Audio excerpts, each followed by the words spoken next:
Halo guys, perkenalkan nama saya Ardan Aksaldi Putra. Saya dari Prodi Informatika dari kampus DSK Supraun Malang. Di sini, oh ya maaf, saya 23102006. Di sini saya akan menjelaskan tentang Network Attached Storage atau biasa disebut dengan NAS. Oke, baik kita mulai sekarang. Pertama yaitu pengertiannya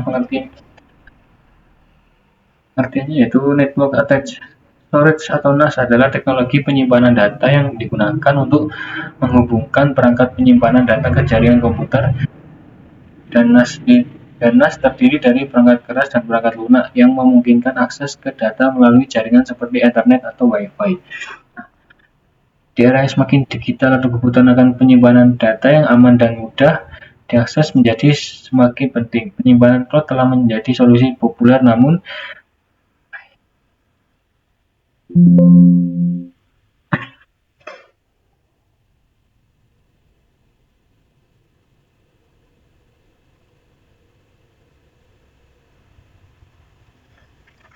guys, perkenalkan nama saya Ardan Aksaldi Putra, NIM 23102006 dari Prodi Informatika, kampus ITSK Supraun Malang. Saya akan menjelaskan tentang Network Attached Storage atau NAS, atau jika diartikan adalah server penyimpanan terpasang. Baik, kita mulai. Yang pertama itu pengertiannya. NAS adalah teknologi penyimpanan data yang digunakan untuk menghubungkan perangkat penyimpanan data ke jaringan komputer. NAS terdiri dari perangkat keras dan perangkat lunak yang memungkinkan akses ke data melalui jaringan seperti Ethernet atau Wi-Fi. Mengapa NAS penting untuk bisnis dan individu? NAS dapat digunakan oleh perusahaan atau individu untuk menyimpan data yang diperlukan seperti dokumen, musik, dan video. Data tersebut dapat diakses dari berbagai perangkat yang terhubung ke jaringan seperti laptop, smartphone, dan tablet. Keuntungan menggunakan NAS yaitu salah satu keuntungan utamanya yaitu adalah kemampuannya untuk meningkatkan keamanan data, pengelolaan data yang lebih efisien. Kedua, NAS juga memungkinkan perusahaan untuk meningkatkan kinerja jaringan. Dalam beberapa kasus, server dapat menjadi lambat karena beban kerja yang berat. Kekurangan menggunakan NAS. Kekurangan menggunakan NAS yaitu yang pertama, keterbatasan kinerja. Meskipun NAS server dapat diperluas kapasitas penyimpanannya dengan menambahkan hardware atau menggunakan RAID, namun kinerjanya tetap terbatas. NAS server biasanya memiliki kecepatan transfer data yang lebih rendah dibandingkan dengan server fisik atau cloud storage. Yang kedua yaitu ketergantungan pada jaringan komputer. NAS server hanya dapat diakses melalui jaringan komputer. Oleh karena itu, ketika jaringan terputus, akses ke data juga akan terputus. Ketiga, keterbatasan fitur. NAS server memiliki fitur yang terbatas dibandingkan dengan server fisik atau cloud storage lainnya. Sebagai beberapa fitur yang tidak tersedia pada NAS server adalah fitur virtualisasi dan keamanan yang lebih canggih. Keempat, ada keterbatasan dalam penggunaan aplikasi. Penggunaan aplikasi pada NAS server terbatas pada aplikasi yang disediakan oleh produsen NAS server. Hal ini membuat pengguna tidak dapat menggunakan aplikasi yang tidak tersedia pada NAS server. Yang kelima, keterbatasan dalam penggunaan sebagai server.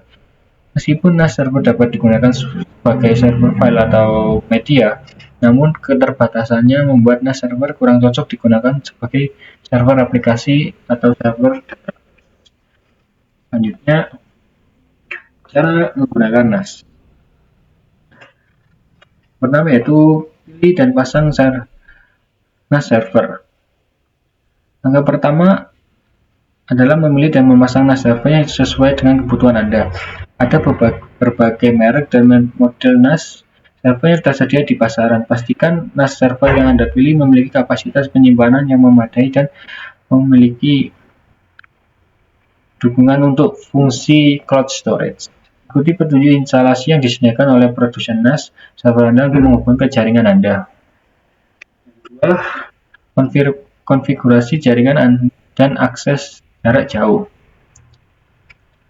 Setelah NAS server terhubung ke jaringan, langkah selanjutnya adalah mengatur pengaturan jaringan dan mengaktifkan akses jarak jauh. Pastikan Anda memberikan alamat IP statis pada NAS server agar dapat diakses dengan mudah melalui internet. Selanjutnya, aktifkan protokol seperti FTP, SSH, atau VPN untuk memungkinkan akses ke cloud storage dari luar jaringan lokal. Yang ketiga, konfigurasi penyimpanan dan ruang cloud.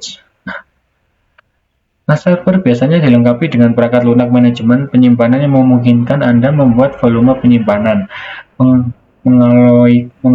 mengalokasikan ruang untuk cold storage, dan mengatur hak akses pengguna. Pastikan Anda mengkonfigurasi ruang cold dengan ukuran yang memadai untuk memenuhi kebutuhan penyimpanan Anda. Selanjutnya, aktifkan layanan cloud pada NAS server Anda. Beberapa NAS server dilengkapi dengan aplikasi cloud storage bawaan seperti OwnCloud, Nextcloud, atau Synology Cloud Station.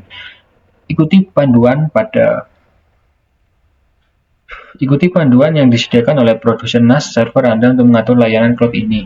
Setelah layanan cloud diaktifkan, Anda dapat mengatur sinkronisasi antara perangkat Anda dan cloud storage pada NAS server. Install aplikasi atau klien cloud storage pada perangkat Anda lalu masuk menggunakan kredensial yang diberikan oleh NAS server. Yang terakhir yaitu sekarang Anda dapat mengakses dan mengolah cloud storage Anda melalui berbagai perangkat yang terhubung ke internet.